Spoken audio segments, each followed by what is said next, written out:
Vale. Este es el capullito de seda. ¿Vale?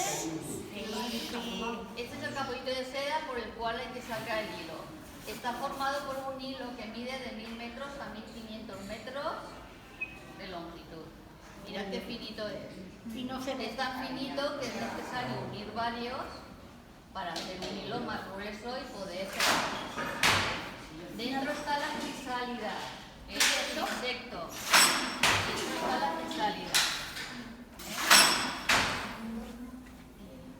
Vale, lo que se hace es poner los capullitos de seda en agua caliente para que así se despegue el hilo y con una escobilla,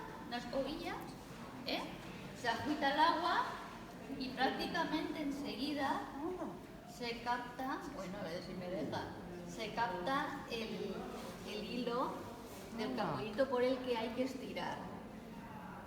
O sea, que el bicho hay que despacito, matarlo, ¿no? Claro, porque Vale. si no sale del capullo de seda, rompe el capullo de seda y rompe la continuidad del hilo. O sea, que es como si fuera un ovillo, si lo rompes por arriba ya el hilo ya no tiene continuidad.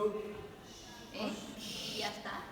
Se va estirando, como el hilo de allí. se va estirando y se van haciendo madejitas que luego se llevarían al tintorero para darle el color que necesita el tejedor para hacer las telas que le han encargado.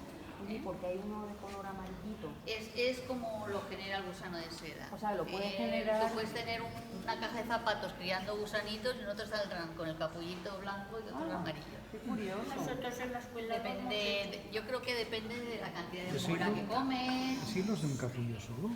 El hilo es de un capullo solo. Sí, cada capullo es un hilo.